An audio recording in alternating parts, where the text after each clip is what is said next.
ये दैनिक भास्कर है और तारीख है रविवार 9 अप्रैल 2006 जयपुर। यहाँ पर भगवान महावीर जी की जन्म कुंडली दी गई है। यहाँ पर लिखा हुआ है, दिव्य योगों ने बनाया वर्धमान को अरिहंत। मकर लग्न की कुंडली है, ये फोटो है। और यहाँ पर बता रखा है, जैन मान्यताओं के अनुसार महावीर इस अवसर्पिणी काल के 24वें और अंतिम तीर्थकर हुए हैं। तीर्थकरों की यह परंपरा आदिनाथ के नाम से प्रसिद्ध प्रथम तीर्थकर ऋषभ देव से प्रारंभ हुई थी। जैन ग्रंथों में उल्लेख है कि प्रथम तीर्थकर ऋषभ देव से उनके संवत्सरण दिव्य धर्म सभा में उपस्थित सम्राट भरत ने जिज्ञासावश पूछ लिया कि क्या इस सभा में कोई ऐसा जीव भी है जो कालांतर में तीर्थकर होगा।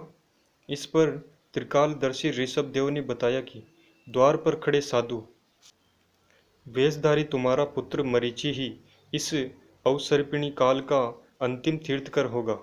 यह सुन भरत ने हर्ष अतिरेक में मरीचि को यह बात बता दी। फिर क्या था, मरीचि में मद अहंकार जाग उठा। मान्यताएं कहती है कि इस अहंकार के फल स्वरूप मरीचि की चर्या बदल गई और उसी के परिणाम स्वरूप उसका जीव देव, त्रियंच, मनुष्य और नरक गति में जन्म मरण पर बाध्य हुआ। फिर पूर्णोदय का क्रम बना तो इस जीव ने 2 भव पूर्व नंद मुनि के पर्याय रूप में तीर्थंकर प्रकृति का बंध किया और अगले भव में 16वें स्वर्ग में देव हुआ। कुछ जैन ग्रंथों में महावीर के जन्म काल की कुंडली उपलब्ध है। इसके अनुसार महावीर का जन्म मकर लग्न में हुआ। मंगल, सूर्य, गुरु और शनि क्रमशः चारों केंद्र स्थानों पर उच्च राशि में थे, जबकि सुख समृद्धि कारक शुक्र स्वराशि में और आत्म कारण चंद्रमा भाग्य भाव में स्थित था।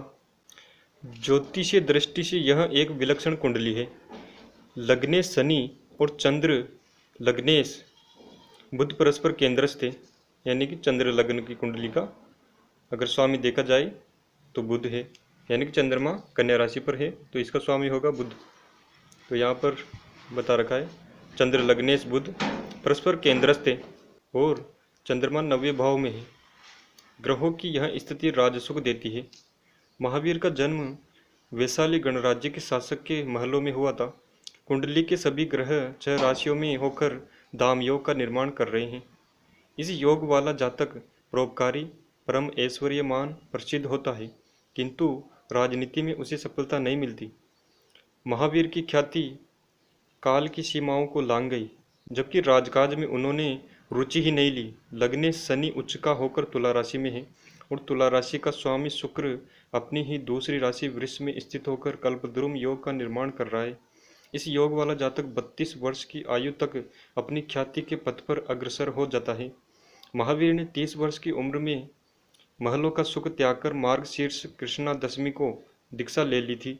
लग्न में स्थित उच्च राशि का मंगल रोचक योग का निर्माण कर रहा है। जिस जातक की कुंडली में यह योग होता है वह तेजस्वी होता है और शत्रुओं पर विजय प्राप्त करता है। तीर्थंकर महावीर तो शब्द के सच्चे अर्थों में अरिहंत थे। कुंडली के सुख भाव में पाप ग्रह उच्च का सूर्य है, जिस पर उच्च शनि की दृष्टि है।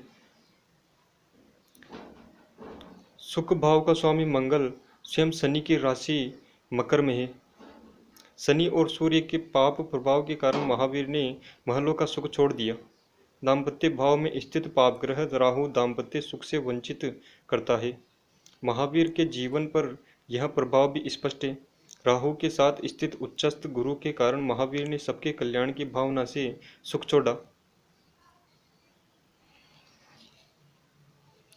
ईसा से 599 वर्ष पूर्व चैत्र शुक्ल त्रयोदशी को वैशाली गणराज्य के क्षत्रिय कुंड ग्राम के शासक सिद्धार्थ के यहाँ रानी त्रिशला की कोख से जन्मे बालक के जन्म के पूर्व सभी शगुनों ने साबित कर दिया था कि गर्भस्थ शिशु दिव्य आत्मा है। तो ये भगवान महावीर जी की कुंडली के बारे में था।